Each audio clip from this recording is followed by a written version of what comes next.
I am joined by a very good friend of mine who is what I would call a multidisciplinary artist. He is a musician, a rapper, a creative entrepreneur, and someone who has grown up in London with heritage from Nigeria and is making waves in the music scene in London, as well as making waves in other aspects of his life.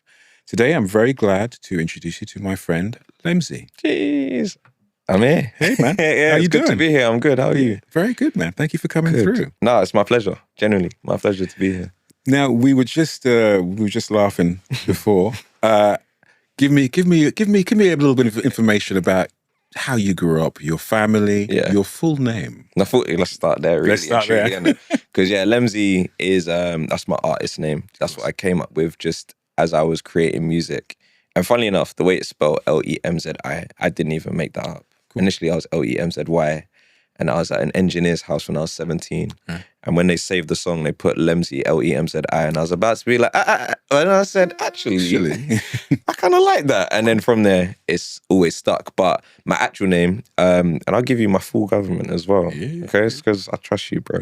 But my actual name is Tony. A lot of people don't know my name is Tony first, but Tony, because I'm a junior, Alexander, Olawale, Ugo, Muchu, Lamom. So I am Nigerian, which is why I got a bunch of names there. Of course, you get it. You get it. Yeah. I get it. Yeah, but yeah, it's funny because yes, I'm Nigerian, ethnically especially. I always usually say, if someone says, where are you from? I say London though. Of course. That's like what I would say is my dominant culture. Yes. Yeah. London, Black British London culture is kind of what I would say I am more than anything. And then just after that would be assimilation to Nigerian, almost West African as a whole, but Nigerian more specifically. Sure. But because there's so much within that and there's a lot of similarities, even though there's a lot of differences, I'd say Nigerian after that as well. Yeah, absolutely. So tell me about life growing up. Growing up in London, growing up from a family of Nigerians, and influences culturally, musically, and how you came to music. Yeah. So my household is 5 of us, mum, dad. I'm the oldest, and I got 2 younger sisters as well. I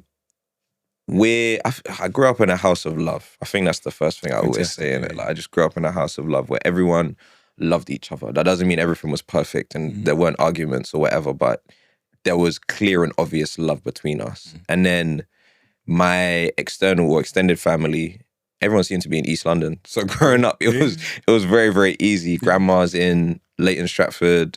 One's in Leytonstone. I'm from Leytonstone. Like the furthest would be Chinkford or Barking kind of thing. So it's like we all came together quite a lot when we were young. And I think for me, that was really important in my development. Just knowing that there's another house of love over there or another space of love over there, another space of love over there. And each of these people could discipline me as well. Of course. Of course. Yeah. I feel like I remember my aunt saying in front of me to my mum, you don't mind if I, And I was like, wait, what? And that was not even because I did anything in that moment. That was her just for future reference. For future reference. Yeah. When he comes to stay with me. I just need to know. And it was like, of course. And yeah, it was very much that sense of link up at grandma's on the Sunday, see cousins and all of that kind of stuff, aunts, uncles. It was beautiful, really and truly. It was. One of the key aspects of it, though, I just had it in my head and I was going to say, I forgot. Oh yeah, one of the key aspects of me growing up, I think, I'm from 2 parts of Nigeria. So my dad's side is Yoruba, so they're more from the southwestern region. Sure. And then my mum's side is Ngeni, which is a smaller part of Delta State, a smaller tribe in Delta State. And it's different, like they're different. So some of the influences that came in are different. And I think one of the biggest things is religion and how West Africans have a connection to religion that I believe is so distinctive very much so. From anyone else, honestly. So. Anyone else, like we believe, you know what I mean? Like a lot of people that would be their primary cultural identification. In fact, they are a Muslim or they are a Christian, etc., stuff like that. And for me, I had that on both sides. So my mum's side, my mum's mum, Christian, my dad's mum, Muslim, and my dad's dad as well, actually. So both sets of grandparents were different in that aspect. Of course, So I grew up seeing both of those practices. And then that kind of weirdly filtered down into the generation after them. So my parents' generation, where there's everything from atheist to Rastafarian to agnostic to Christian to like people are doing all these different bits and bobs. Yeah. So then when it comes to my generation, taking into consideration the different people outside of my family I'm interacting with now, Hindus, Sikhs. Yeah, of course. London. Yeah. I'm just like, what's happening? Yeah. But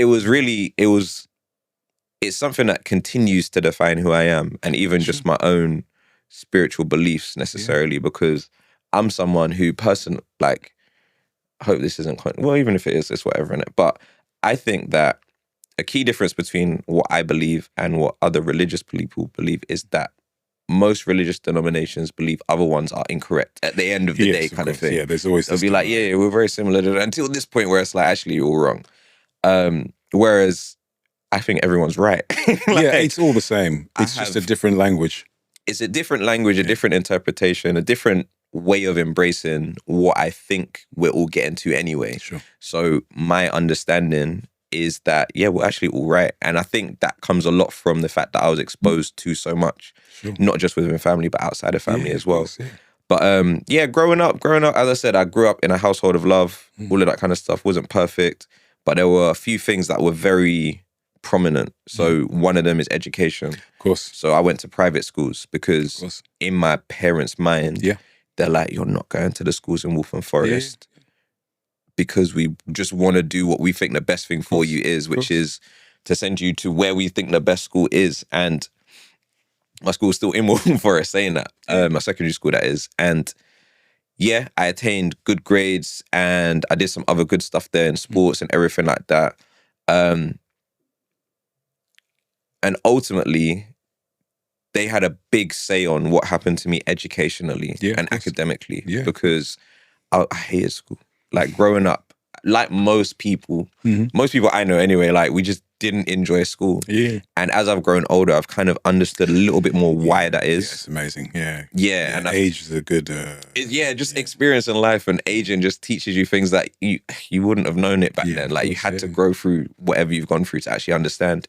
But I remember specifically in like year 9, and it was funny, year 9 was such a poignant year for many reasons, but year 9 was the year where I was like, all of the black people who had been isolated came together.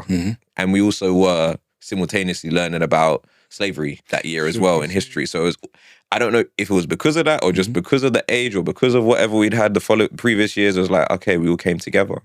Also in that year was when I kind of just sussed out like, oh, so this is how I can get through school, basically. Like this is the minimum level of effort that I need to attribute to me doing school to actually get good grades and everything. And I kind of coasted from there. Like I still got all the grades I needed, GCSEs, my A-levels were very good. What did I get? I got an A-star and 2 A's. So I could have done one of the Oxbridges, but I just didn't want to. Yeah. Because that's just not where my heart was. Like academically, that was one thing. The other big thing in my life at that kind of age, more not impressionable, but when I'm developing age, is sports. Like I was heavy into most sports, and my dad, bless him, threw me in everything. Me and my sister, the one who's closest in age to me. So I did football. Yeah. I did tennis. I did swimming. I did athletics. I ran for Waltham Forest at one point. You were very good at squash, weren't you? Squash was the main one. So that was actually the last one that my dad introduced me and my sister to. So we were like, I was 10 and my sister was 8 or 9 or something when we first started playing. By then we had our hand in almost everything else.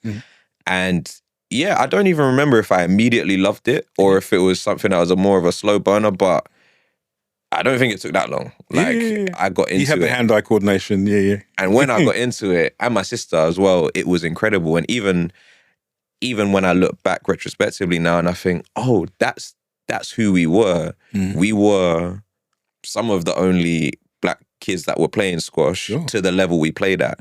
My sister, if I'm not mistaken, and I'm pretty sure I'm not, is the first black woman England #1 that we've had. Wow. Or junior, so girls, you'd say, rather than that's women. impressive. And Fantastic. it's like, okay, that's in history books. Like, that's the thing, man.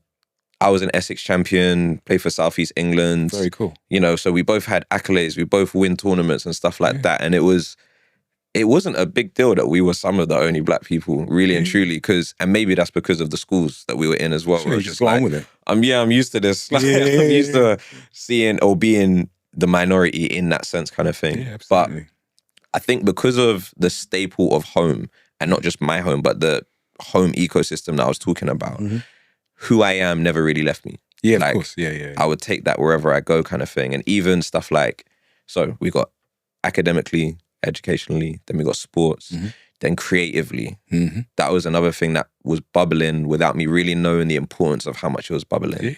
Because I would say primary school going into early secondary school, my favorite thing to do was draw cartoons. Cool. I loved it. Like, I loved drawing Bart Simpson or Dennis the Menace because I used to get the Beano comic every week. Like, back when it was 15p and stuff like that. Like, that was something that I was infatuated with, just cartoons and drawing cartoons, to the point people would buy me notebooks at Christmas because they knew I'd fill it up with just Sonic the Hedgehog or whatever the cartoon was. Of course, And I loved it. I really, really loved it. And that kind of got taken out of me with GCSE art.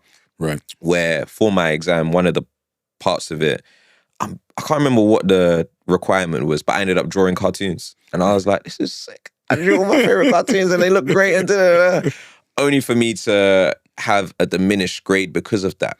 Right. So this is like an early interaction of, oh, you don't value the thing that I value kind of thing in the education system. Yeah, of course. Yeah. Same thing where it was around year 9 where I was kind of having that, just that perspective as well. Yeah. And then music. So as you said, I'm a music artist and I have been professionally for the last nearly decade now. Fantastic. But the impetus for that was, I would say, poetry and then grime music. Those two things. Yeah. So I really loved lyrics all of a sudden.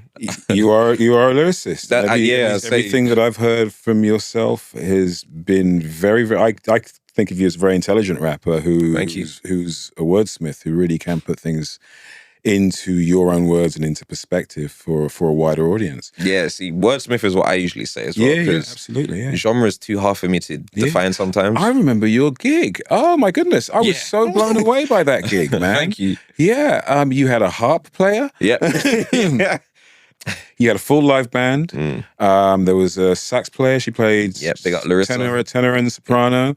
And the flute. And the flute, but the harp player blew me away. I was like, big up Rachel. But that was a great gig, man. Yeah. So let's talk about music. Let's talk about when you started, what you've been up to, what you are up to. Yeah, let's go into music, man. Sick. So I'm a rapper. I'm a wordsmith. And I love anything to do with how people piece words together. I think they're puzzles. And I really enjoy just either solving or understanding people's puzzles kind of thing. I think it's a really just dope thing. And I first really had an affinity to it when I saw Eminem Lose Yourself on the TV. Cool. And obviously back then it was just MTV. Might have just been MTV. Just MTV, Just MTV, really and truly. VH1 was the other one? Maybe that was there as well. But this was like, it felt like one of those first kind of eras where they knew they were profiting off of rap. So it's like, we're going to throw rap in your face as well kind of thing. Well, the MTV Again, this is me looking in hindsight. became the channel, Exactly. So maybe it was even on bass. It could have been on bass, maybe. But yeah, Eminem Lose Yourself, they kept playing that. And again, now in hindsight, I'm like, okay, I see what you're doing. But at the time, me being 9 years old, I think I was about 9 years old, I was like, yo, this is incredible. And really, when I think about the song, it's incredible. Like, it's 3 dense verses, a good hook, the beat's not complex, but it does what it needs to do. I'm like, oh, this is a really good rap song. But at the time, I was just infatuated with all of it. The music video, the style, the bars, all of it. And I thought, whatever's happening here, I want to know more. Sure. And that kind of became my gateway of 50 Cent and Eminem. Dr. Dre, then Snoop Dogg, Then offshoots of like Ja Rule and whoever. But when I got into it, I said, yo, Walkman, which transitioned into little MP3, which transitioned into iPod. Like, I need to fill it up with stuff that sounds like this. It's like brain food. Literally, my brain was just buzzing whenever it heard rap. And that made me want to contribute. So from the age of 10, I just started making lyrics kind of thing. And it would be cheesy stuff, just like, because I'm 10. Yeah, of course. I'm 10, 11 years old. I haven't got much to talk about. Yeah. But one of the things that I really took away from the music that I was listening to was honesty. Mm-hmm. Yeah. Creativity, passion, and honesty, like three of the main things that I took away from what I was listening to. Yeah. So when I heard 50 Cent, I was like, oh, you got shot 9 times. Oh my gosh. And that seems very real.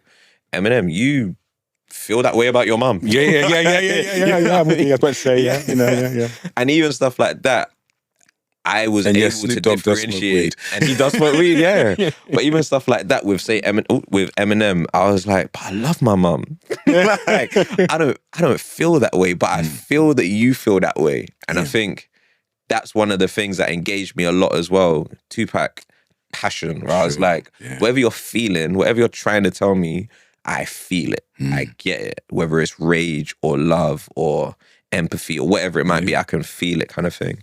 And that's the kind of stuff that really brought me into hip hop at that early age. And then me being from East London. I was about to say, now we all have a lot of American hip hop references. 100%. But now in the past few years, I mean, British UK hip hop is now crazy, very much its thing. 100%. So growing up with obvious American hip hop influences, but being from East London, how did that now come into your style and finding your style? Yeah, so around the age of 12, so 2004, is where grime really grabbed me. And again, one of my earliest memories of grime was where my 2 older cousins, shout out to Amber and Shamina, they were at my house and Pow by Lethal B came on the TV and they were gassing each other like, yo, it's that song, come. Pow. And me being like pretentious and a lover of lyricism and a lover of more poetic, slower hip-hop, etc. Even at that young age I was at, this is like 11, 12. I was like, who is this? Like, who is this shouting Pow?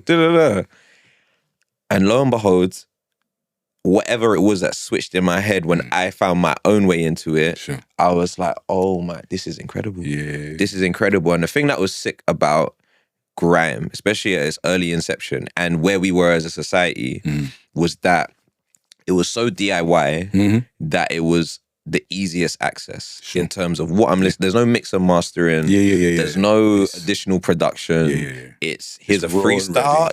Here's some bars, here's some beats. 2 decks and a mixer is what I think Skepta was saying, certain bars and all of this kind of stuff where I'm like, oh, this sounds more like what I'm really on, kind of thing. And you know, when you're a teenager, you also go for that thing. Well, a lot of people go through it. I went through that thing with my parents a little bit, whereas you just become more rebellious. Yeah, of course. You want to find your own identity. Yeah, exactly. You want to find yourself and just be like, oh no, this is more who I am. And because they're saying stuff like Leytonstone, Stratford, Newham, Wolf, like all of these places that are literally down the road, or where me or my family are from, or certain friends are from, or people that I know are like, oh yeah, I know about that guy, or I know that guy, he lives down the road, etc. I'm like, hang on a sec. American hip hop, you have to go right now. You have to stand to the side because what I'm experiencing right now for me is all consuming. For me, it's all consuming and I'm fully in. And what's really dope about grime as well is that it is just its own melting pot of influences as well. Absolutely. So that's why, like, being Black British, I think, is a very specific type of Black. Yeah, like, because you got West African, you got Jamaican, you got the Caribbean. I mean, there's a very specific thing. I mean, most of the grime artists, the big ones, they're all Ghanaian. a lot of them are Ghanaian, Nigerian, you know, from Dizzy to Skepta to Tiny to J Haas. Like, a lot of people are of the diaspora. Yeah, absolutely. But even with saying that, they're very London. They're very, very London. And that means that a lot of credit also has to go to the Caribbean with how influential. Of course. Jamaican, jungle, exactly. You know what I mean? Yeah. Trinidad with soca, etc. Like, even that, when I hear certain soca, I'm like, oh, that's the speed and intensity of it reminds me of the speed and intensity of grime, kind of thing. Yeah, absolutely. The dancehall nature is very much within grime as well. Yeah. And being of this part of the world, being from London, and it being such a melting pot of everything, like, you take in all of these nuances and all of these influences. So for me, as I'm hearing grime and I'm hearing, who am I hearing? I'm hearing everyone. I'm hearing Kano, I'm hearing Getz. I'm hearing people that are very proud of where they're from. Very much so, But they're obviously from London. they're very proud of being from East London or Northwest London or wherever they're from, at North London, etc. Like, so even hearing that instills more pride in me as well, where I'm like, aha, this is dope. Conversely though, as I said, I went to a private school. It's not like that was really being endorsed in the school that I went to. I hear you. There was me and my group of friends, and then outside of that, it would be like, what the hell is this? Why are you listening? What is going on? The great thing is, I think with grime as well, is it's the closest thing in the past 30, 40 years to the feeling that was about when the inception of hip hop happened in the late 70s, early 80s. That, like you say, rapper and two turntables, that vibe that was in Brooklyn back in the day, that vibe happened in London with grime. And, 100%. And that's a powerful thing, man. 100%. Really, because really is. That creates ownership. Yeah. And it's like, we can actually say that's our thing. Yeah, that's our thing. Wherever grime goes, it's in Japan, it's in Brazil, it's in all of these places, Poland, etc. It's our thing. Like, it's very much from London, which, again, that's another thing to be very proud of. Yeah. And I feel like, despite the response I'd get from even my parents, like, what is this kind of thing? Which is to be expected. I don't want my parents to understand the music I'm listening to when I'm 12, 13 years old. Despite all of that kind of pushback, I knew how passionate I was about it. And I knew how passionate certain people around me were about it. So it never left me, kind of thing. And it's also a big impetus as to why I ended up doing workshops and stuff with young people as well later on in life. Because I think the biggest essence for me was, okay, here's grime in 2004, 5, 6, etc. Where's it going to be in? At that time, I didn't really think about, because I'm just a fan, but it's also given me an outlet where I can start writing stuff as well. And I'm just thinking, oh man, if I ever go to a radio set, that's sick, kind of thing. But obviously from the outsider perspective this is something that's never going to take off. What's the point of anyone giving this any kind of credence? Fast forward 15 years later. It's mainstream. It's mainstream, Stormzy headlines, Glastonbury. Everyone wants to buy a ticket to go and watch AJ Tracy and Dave.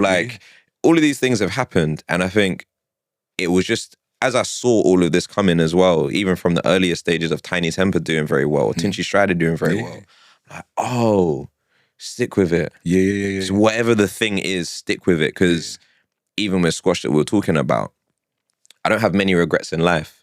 But one of the things that I thought about a few times was, what if I had gone pro? Like, what would that have been like in my life? Because I'm not mad rich now or anything, but it would have been cool if I could maintain real physical health or travel the world to go and do tournaments or... Do squash players make money? Not really. Not really. And that was one of the reasons I stopped kind of focusing on it. When I was like 15, Wimbledon, it ain't tennis, is it? Bro, when I was 15, people said, you don't make money from squash. I said, hey, all right, let me look for something else now.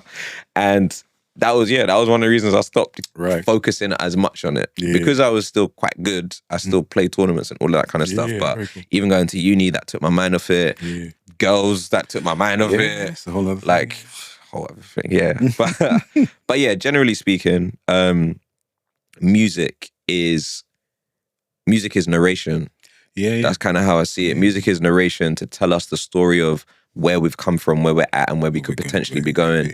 And I think right now we have so much talent, but we don't have a very good way of highlighting the talent. The avenues and the sort of route to market, I think, is the thing. Yeah, it's just like, I think the British music industry is crap, if I'm honest. When I say that, I mean the industry with how they know how to manage world-class talent. Sure. Like, we have world-class talent here, but I don't think they understand how to do, like, the fact that Little Sims is not being like, she's still independently doing everything she's doing without other people being like, yo, let us do this and let us do that. I think that's insane. But I also think that there's a new paradigm in the music industry where being independent is actually the way forward.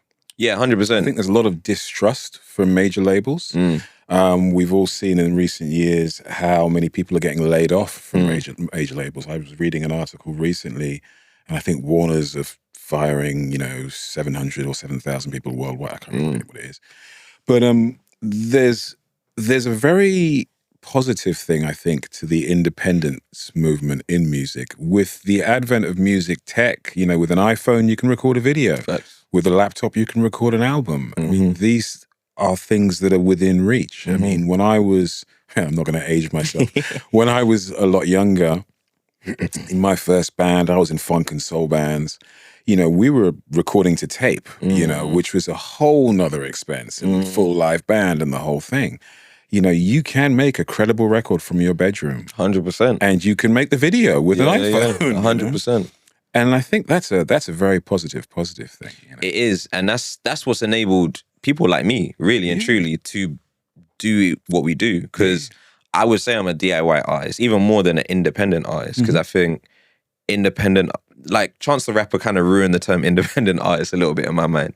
I think he's an incredible musician and everything, but independent just meant I'm not signed to a label. Yes, yeah. However, I'm still getting help from Apple or the big tech company. It's like, oh, okay. I've got management. I'm doing this. You know what I mean? It's like, okay, so there's something there still in it, but it's not what we once would say you need, like a label. But yeah, just being a DIY artist, having all of these resources, like, it's necessary. Otherwise, wouldn't be able to do it very much.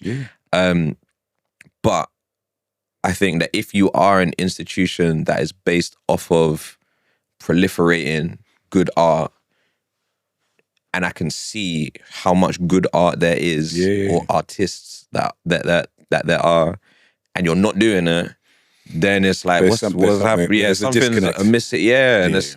And again, some of it is there's people who have been inside the door and said, nah, I don't want to go there again. Like Hardy Capro's an artist.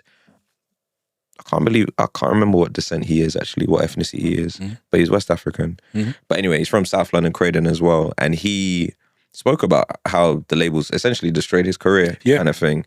And those are things that I hope people pay attention to. Yeah, absolutely. Not because I'm saying never sign anything, but more because it's like, if that ever comes across your door, make sure you know who you are and what you are doing. Yeah, just be informed. Because I've even signed stuff where I'm like, that wasn't really to my favor. Yeah. You know, that wasn't really to my favor. It was more because I was happy with the idea of what was happening, as opposed to this actually is the best thing for me. Yeah. So nowadays I'm very like, someone sends me something, I always send amendments.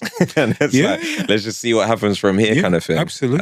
Absolutely. And that means I don't get a lot of the things that are offered to me. Because I think people want people to conform. Or companies want people to conform. Yeah, 100%. Whereas but it's strange because they also want people who know exactly who they are as well. It's this sort of strange, weird balancing act that you have to have of having your identity, knowing who you are, knowing what you want, but then also being malleable enough to be packaged in a certain way, you know. Now music. Okay, so let's talk about music and culture. And now your family's Nigerian. I've heard little elements in your lyrics that sort of allude to family life and to the greater families that we have. Tell me about, when's the first time you went to Nigeria? First and last. First and last. First and last was 2007. Right. So I'm way overdue a return. Yeah. And it's high up on my list of where I need to go or want to go next anyway. Because I want to just have an adult perspective of it. I went when I was 15 or whatever. Yeah. I'm now 33. I need to go back. Yeah, kind of thing. Yeah. And from what I remember, it was incredible. I went there because it was, I think one of my aunts was getting married. It's always a wedding or a funeral. It was that, or it was no, it wasn't my granddad's birthday. Yeah, I think my aunt was getting married. Cool. And from what I remember, because you even, when we were talking earlier, mentioned Victoria Island. That's where one of my uncles is from. So we were there. We went to, do you know Ikoyi Club? Yeah. Where they have table tennis, squash. Yes, I know what you're on about. Yeah. Cool. So we went there and we played squash, which was cool. Like, we went to the cinema and watched Harry Potter. Like, there was a few things that we did that I was like, okay, cool. So we're doing stuff we from could home. do in London. Yeah. But we're here in Nige. And there's a lot I don't remember, which is why I really want to go back. So I'm just like, bro. VI is the posh bit of Lagos. And that's the thing. Don't get me wrong, we saw the non-posh bit as well, but you got to go to a KJ and hang out. We're cool here, innit? This is just us staying in a nice house and just chilling for a lot of the time. Did you take much music in when you were there? No. I feel like I feel like I went through a few barren years with music, funny enough. So like between 2004 to 2008, heavy grime. Yeah. Give me UK music and almost UK music only. Don't, because then we had Funky House come in, all that, like dubstep came in around 2009, I think. So that was what I was happy with. 2008 maybe, or 2008 to like 2012, that's a lie. 2008 to about 2010, 11, that was kind of more barren years for me, where I wasn't exploring as much musically. I was kind of just like, this is what I like. Funky House, that's where I listen to when I go out. Old school R&B, I already know what that is. Grime, there's not, that era of grime felt a bit dead anyway. Like, it didn't feel like a lot was happening. And then when I got to uni, so I studied law of criminology at the Uni of Manchester. Very cool. When I got to uni in 2010 and graduated in 2013, that's where I all of a sudden, because I had time with my course, I didn't have to be in that much. A lot of it was just dependent on me researching and everything. So I was like, music again. And it was because of people like J. Cole, Kendrick Lamar, Ab-Soul, Big Crit, all of these artists from that generation, Drake even, that I tapped into. I was like, people do this still. Like, this is cool. And even with that, I didn't like Kendrick when I first heard him, and now he's my favorite artist. He's amazing, man. He's amazing. Incredible. Incredible. When I first heard him, I was like, what is this? Like, it just didn't feel right. It didn't feel resonant for whatever reason, but it was an Ab-Soul song actually with a Kendrick verse on it that completely changed my mind. Where I said, whatever he just did here, I need more of that. He's genius. And that opened my head again. That same thing I had when it was 2004 and me getting into grime, or even originally getting into hip hop, it just opened my mind where I said, there's this thing about jazzy hip hop, neo soul that I really got into. So The Far Side, Tribe Called Quest, Erykah Badu, Jill Scott, Common, that ilk is what really initiated me researching and looking into music more. And because a lot of it was Afrocentric, but from like an American perspective, it was a bit like, okay, there's something here. And around that time as well, I was looking just at a lot of conscious stuff as well. So looking at stuff about ancient Kemet, just black consciousness. There was a lot of stuff in that era of my life that I was tapping into that I was like, okay, this is new. So while I'm academically learning, I'm also socially, culturally getting nourished in a whole different way where I'm like, okay, everything's a lie. Like, I want the real information. Like just empowerment became a big thing as well, where I used the word ownership before. And I think as much of that as possible is great for us. Great for us and our culture. I mean, the identity, the discovery of identity, I mean, from my perspective, I mean, I am half American, half Ghanaian. And I grew up in West Africa till I was 7, a little bit in Ghana, a little bit in Nigeria. But when we moved to the UK, I, as a child, assimilated. As most children do, you know, my accent instantly became British, you know what I mean? I still eat my jollof rice, so of course we can have the Ghana-Niger argument about that all day long. But you know, you become a person of where you are. And when I moved back to Ghana, I didn't mean to move back there. You know, my parents had moved back, and I moved back for what ended up being over 10 years. And my perspective changed completely. It really, really did. And I think that it's something that a lot of people are now looking to do a lot more. They're looking to reconnect and to spend more time in West Africa. Talking about Little Sims, funnily enough, she puts a lot of African influence into her music. There's a lot of Nigerian That's influence. grown over time as well. Yeah, that's something that's in the last, I'd say 7-8 years has really become a thing, And I think for a lot of us, because even me, I'm small trying to learn Yoruba. I'm not doing it in the best way for how I learn, but it's small kind of thing. And I think there is a thing that when you're quite resistant to whatever the dominant culture is, which is westernized, I guess, Judeo-Christian, whatever here in the UK, when you already have a resistance to that anyway, it forces you to look at what else is the options. Sure. Yeah. And those of us who are of the diaspora, we have an immediate one. Yeah. Where it's like, bro, that's you. Like, sis, bro, that's you. Like, go and look at that one. Mm-hmm. And I can see it in a lot of artists. Yeah. Lil Sims is a good example. Skepta's a good example. Ezra Collective now. Ezra Collective. Yeah, there's a lot of good examples of just tapping back into just the essence of where we're actually from. The source, exactly. Yeah, the source of who we are and where we're from. And it was funny because I was watching a bit of Ezra's Glasgow performance just the other day, and my parents were watching it with me. And immediately my dad was like, yeah, this is giving fella vibes. And I was like, yeah, of course it is. Of course it is. Yeah, of course it is, because that's the source. That's the source. Everything's, been adapted in its own way, but that's the source. Like, that's where it comes from. So even Skepta referencing fella in some of his lyrics. And he's another artist that for me, over the course of the last 10 years, I've taken in dribs and drabs until recently where it's like, let me actually listen to projects. Like, let me really hear what he's saying or read certain things about his life and everything like that. Because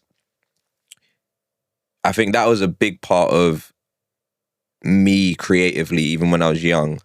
I looked at it like, you need to study this. And maybe that was the enforcement of my parents of education, where I thought that's what you need to do with everything that you're kind of interested in. Yeah, of course. And because I was passionate about it, I was obsessed, really and truly. So yeah, I see it in a lot of artists where this pride is there. And I think people like, even if you go to Fuse ODG with Tina, I think maybe in 2014 he was first coming out, Yeah, I recorded him in Ghana. Okay. Yeah, he brought Ed Sheeran to Ghana, and Ed Sheeran spent a year in Ghana. A year? Yeah, he took a year off, and he spent. I think he went traveling quite a few places, but he spent a long time in Ghana. I think I know when you're talking about. Yeah, he released a song in Tree. No way. Yeah, there's an Ed Sheeran song in Tree. Yeah. Oh, you need to play me that later. Yeah. It's catchy. He's good. No, Ed is incredible. But yeah, I remember when Fuse ODG came to Ghana, and he did a performance at there's a bar called The Office, Reggie Rockstone's Office, and I've got it somewhere. I've got a recording of it somewhere. No, that's sick. But yeah, Fuse is one of those pioneers, really, of championing African-ness, whatever, Afrocentricity, in the music and making it clear and obvious. Then people like Sneakbo kind of did it, but he used a lot of, I'd say, Caribbean influence in what he was doing as well. Yeah.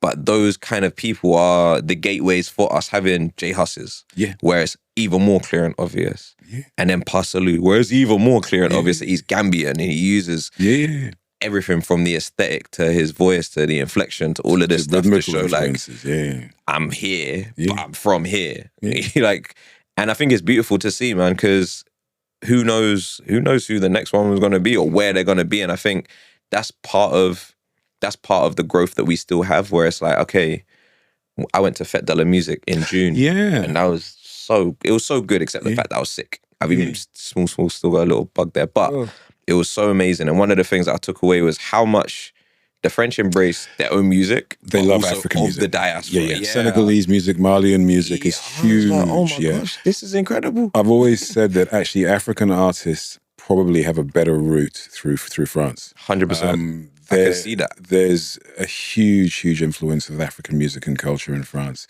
And it's been embraced in a way that I think in the UK, Caribbean culture was embraced in that way. I mean, you had obviously ska and reggae bands. Obviously, Notting Hill Carnival's massive. You know what I mean? And I think that the UK took more from the reggae side of things. And I think in recent years, now is the time for the African side of things to take hold.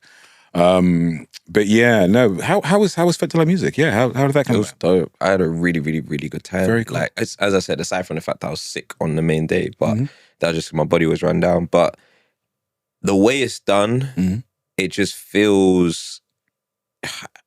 I'm going to use the word inclusive because that's what it feels like. It feels like whoever you are, wherever you've traveled from. Yeah, be you. Go outside and go and have fun. Yeah. Like, honestly, just go outside and have fun. Yeah. And that's all that it feels, because it's not just in Paris as well. So I went to Paris, but it's across France in different places.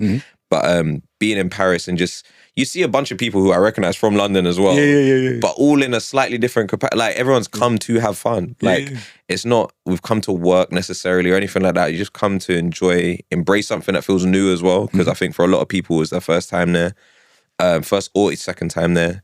And yeah, I think the way it's formatted is spread out. Like, I think that's a key difference with Carnival, for instance. And if I was to make the comparison, Carnival's very condensed, and it's like, okay, we're all on top of each other.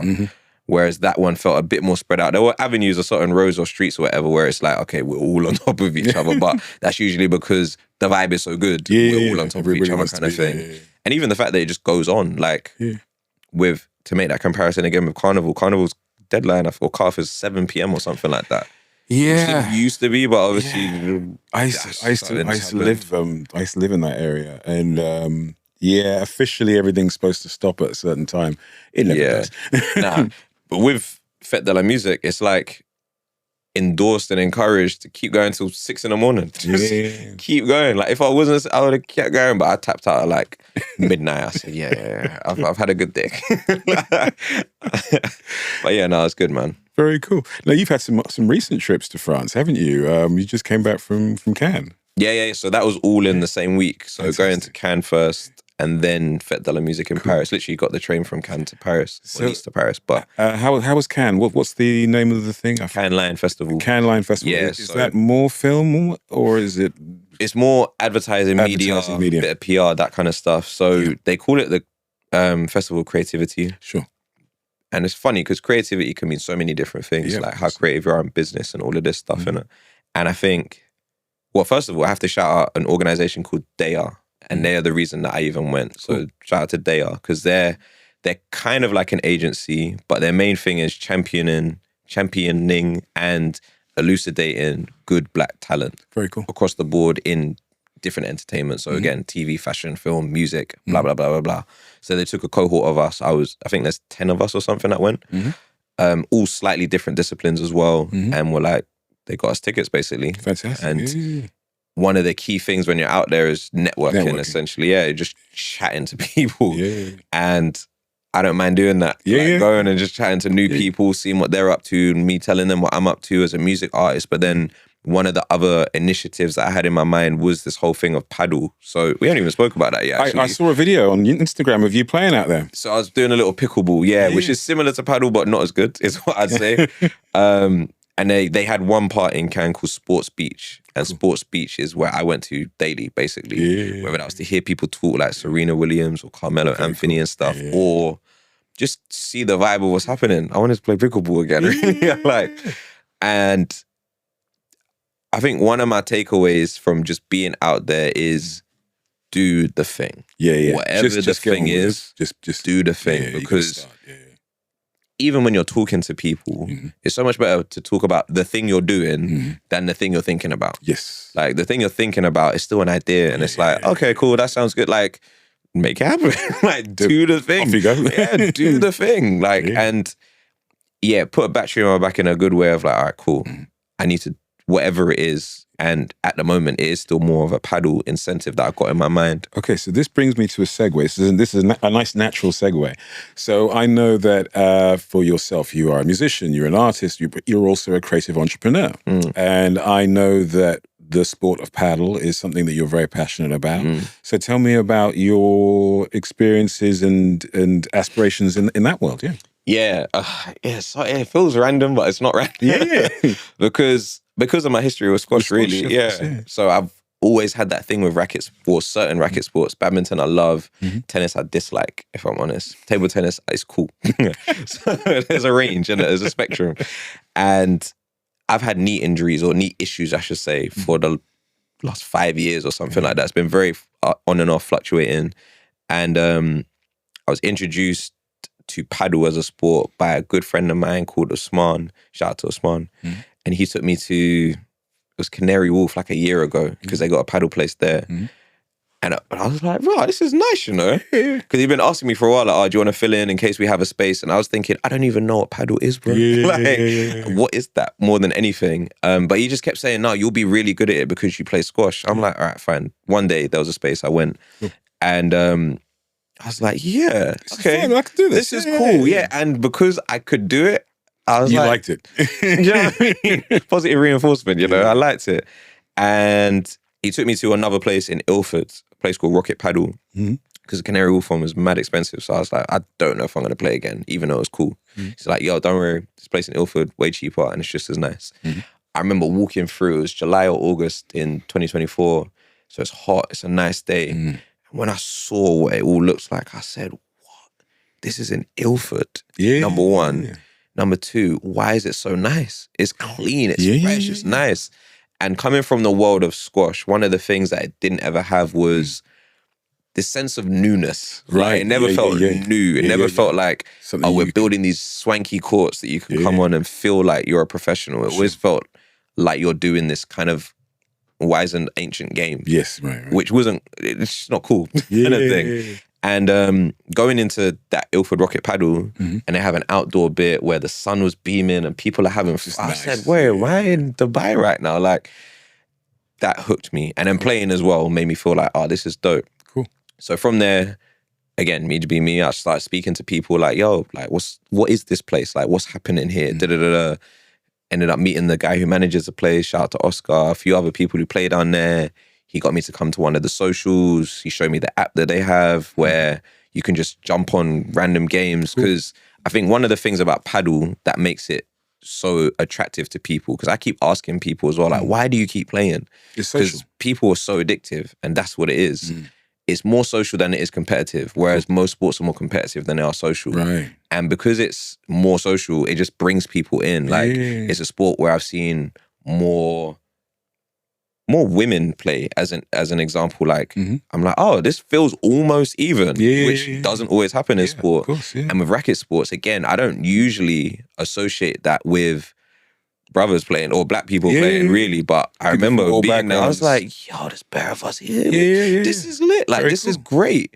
So it felt, again, I use that word, it felt inclusive. But inclusive and new and fresh and just, and it felt like, oh, I could do something here. I wasn't 100% sure what. And it's funny, actually, we should even say like how we know each other. Yeah, of course. We know each other from doing the master's course of creative entrepreneurship down in LCCM. And I left kind of quickly, actually, not even eventually, kind of quickly. But my idea was still around this assimilation of paddle with something, music and da-da-da-da-da. So over the last however many, just under a year of me playing and being really into paddle, a few things have happened in my mind. Cool. So one of them is now I'm training to be an instructor. Very cool. So I'm 2/3 of the way through that at the moment of being an instructor, because I'm like, I want to be on court and I want to do it in a way where I'm being paid rather than paying, which would be fun. Of course, absolutely. The second idea is, because before I was talking about an event, so I want to do an event as well. And this one is called Shot for Shot. Cool. And the whole emphasis on it is to make it social, but properly social. Because some of the socials I go to, it's more like, all right, you play paddle, we'll stick on some music. Or you play paddle, at the end of everything, you get a pint. Yes, that kind of thing where it's like, oh, so really it's just like if I just go and play paddle generally. Whereas I want to bring a DJ and I want people I want you to just be there and catch a vibe. Because I think, and also for an audience perspective, make it a spectator thing as well. Let them just come watch, get themselves a drink, all of that stuff. And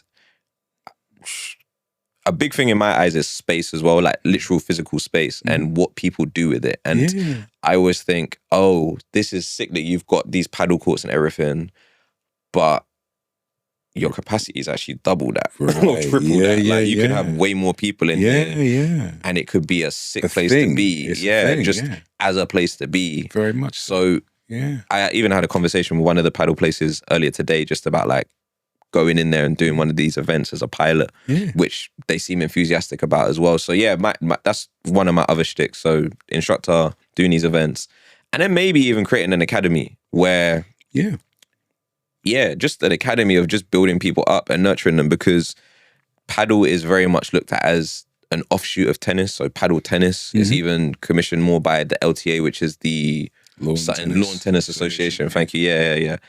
I mean, watch my Wimbledon this week. Yeah, you know what? I need to tap in. But I'm very much more from squash. Like, it's a different outlook on it. Like, I play shots that other people don't always play. I hold the racket slightly differently. My movements a little bit different just because I'm a little bit unorthodox. Yeah, and because of that, and even with amalgamating that with some of the learnings from the course, it's just something in my mind that I'm like, cool, I want to try it, but I won't say too much on it because it doesn't exist yet. But it's still an idea I have of. I like the name Shot for Shot. I like the idea of bringing people together. Smosh. That was the original. But I love the idea of bringing people together. You know, one of the things that I think we've missed out on is remember sort of the disco roller skating? Yeah. This gives me kind of vibes of a new way of doing something like that. That's it. All of that kind of stuff. The disco roller skating. There's a thing called the Dodge Club that happens, which is a dodgeball community. That's exactly the kind of thing that I'm trying to emulate. But my thing just happens to be paddle. And that's I'm literally from here, gonna go paddle. I can see this happening. I really can. I can see it happening. Who else was playing? I think Stormzy was doing something. Stormzy invested in a club called the Paddle Social Club in, I think it's Earls Court, somewhere in West. I remember recently just seeing something about it. That's another one of the spaces I want to try and do one of these pilots at as well. So far I'm going to be in Beckton, a place called Rocket Paddle in Beckton. Cool. I'm trying to do one in South London. That was a conversation I had today. I just need to confirm some things.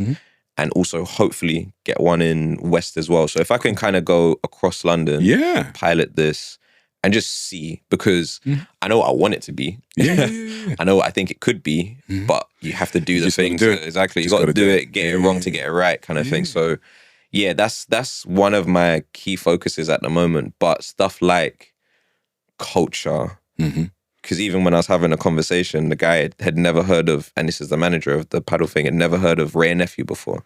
Right. So I'm like, Jamaican rum. Culture. That's a whole demographic right there. Exactly. Like culture. And that's a big one. And then creativity / music being another thing that's really seeded within it, because it's not a dominant aspect of paddle yet. But in my eyes, why not? But you know, it's so obvious. I used to manage nightclubs back in the day, so I know a lot about the world of alcohol and spirits and the marketing behind it. But yeah, if you've got the music and you've got an alcohol brand, that's a party. Right, that's it. And you've got an activity that is a little bit different from the norm, then it's a whole new thing. Yeah, that's a really good idea. Yeah, you can play some great music, have some Ray and Nephew.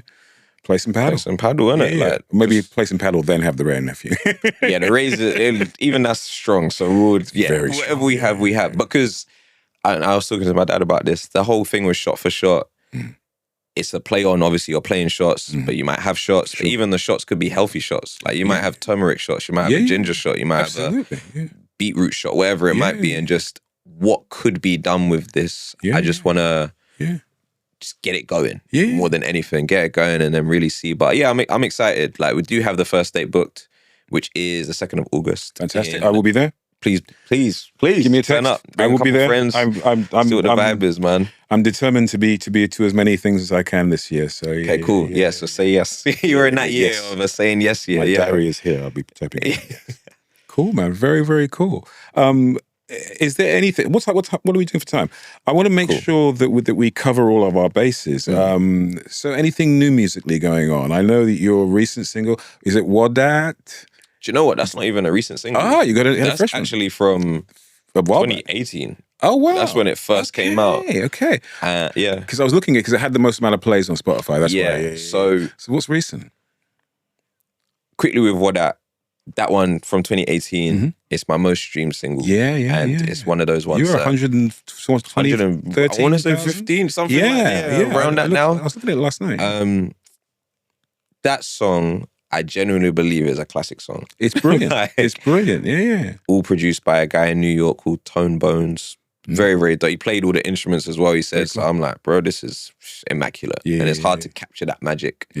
Frequently kind of thing. But yeah, I'm very proud of that song as a single. But in terms of what's coming up, honestly, I don't know. I've been making demos and I've been making some good music. In fact, I do know what I want to do. In terms of what might happen before that, I'm not 100% sure. But what I want to do is make a classic album where it's so obvious that this is quality that it doesn't matter what you tell me. I know I've made this, whatever this thing is. And some of the songs are already being written. So I'm like, cool. I know these are the reference points of what I'm looking for to ensure that that quality is being met. Cool. And I was sitting down with a friend of mine called Amelia Poems earlier this year. I can't remember what it was, earlier this year. And she was like, yo, we need that quality. We need to be thinking big. And 2 reference points she gave me and what I'm using to make sure that that level of quality is there is a Mercury's and Ivers, which I want to make sure I'm aiming for the quality of what would be necessary to be at least nominated, if not win one of those things. So that's what's kind of in my mind. I think before then, there'll be songs. There'll be songs. There'll be you guest on a track that we've done together. Exactly. Exactly. There'll be features. There's a bunch of stuff because I like making music. So creatively, I'm still doing bits and bobs. It's more just when I'm not sure. Even for shot, I've got a song that I wrote for it. Fantastic. I'm like, Brandon, let's do everything we can. Let's sharpen all the swords that we need and make that happen. So I don't know is my main answer, but I know where I want it to go to. I look forward to anything that will be coming out and being part of it. You know, I'll happily be part of it. You know, and actually, we do. Yeah, we need to talk in that way. Actually, 100%. You know, I apart from doing this, I am a music producer. But this has been a really lovely conversation. Man. Thank you so much for coming down. Is there anything else that you want to touch upon? I know that it's a beautiful summer's day in London, and we're gonna get back out there. Oh, I'm about to be indoors on a paddle. You're gonna be getting on with it. I gotta get from here to Ilford. It's all long, but I'm looking forward to it. Is there anything else? Who are you listening to at the moment, music-wise? Because this is the thing on this podcast. I'm going to get everybody to send me a little 10-track playlist of who they're listening to right now, what's taking up their mind. It can be old school, it can be new school, it can be African, it can be London, it can be American, it can be from Bangladesh. I don't care. So you've actually asked me a pretty good time because I've tapped into a few different things recently. So K1 is an artist. She's actually they're from Walthamstow. And they released a sick album. Very cool. It's only 24 minutes or something like that. Cool. 11 tracks, if I'm not mistaken. But pretty much every song I like. Cool. If I was to pick one song for you to listen to, where's my phone? I think it's called Back of the Club. Okay. You send it to me. I'll send you the playlist. Yeah, cool. So I'll just say a few names for now then. So K1, Bob Villain. Yeah. They had the whole controversy. Recently. And that actually made me go and check them out because I was like, I've never heard of these. That's the best advertising they've had for a while. And when I did, I was like, oh my goodness, I like this. Yeah. Humble as the Sun, I think, is the album. Okay. The latest one. Great music on there. There's a song called Rain. The first 2 tracks, I say, I'm locked in, like quality. Jalen and Gondo. Cool. He makes amazing what sounds like it could be from the 70s music. Like, I saw him at Glastonbury. He was at Glastonbury as well. He sounds like he's got that Al Green thing going on. Yeah. His album Come and Love Me or something like that. Incredible as well. Who else am I listening to? I always reference Skepta because he's such a sick guy, but Skepta has a song with Fred again and a guy called Black Boy Max, I think his name is, called Victory Lap, which is very dope. Scorcher has a song called Gabos, which is very, very dope. My guy Zoka the Author has a song called You Don't Want to Know, which is very, very dope. Very cool. I'll be speaking to Zoka in a couple of weeks. Okay, sick. Make sure you better plug one on Match. There's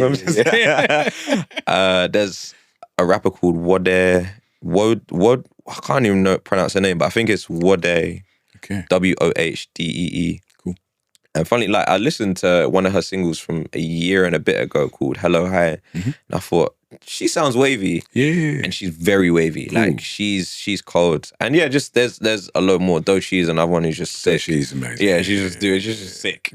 And there's also an artist called DC Free. Cool. I'm not gonna call him a Christian rapper, even though he is a Christian rapper, but he's young. He's only like 18. But he's doing some really, he will be humongous. Cool. As long as he's nurtured the right way, he'll be humongous. And it will be sick to see someone who puts Christ at the center of their essence. Yeah.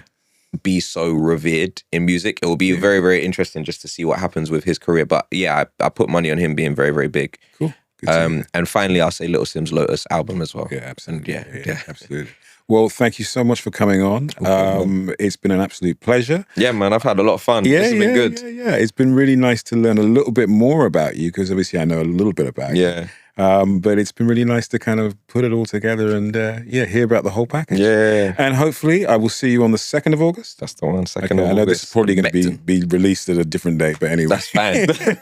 As long as you got it in your mind, that's got it fine. in my mind. And thank you so much, man. It's been an absolute pleasure. Thank you very much, my bro. Nice. Well done for this as well. Because this was part of the conversation we were having in LCCM. You wanted to do the podcast. They're saying, bro, do it.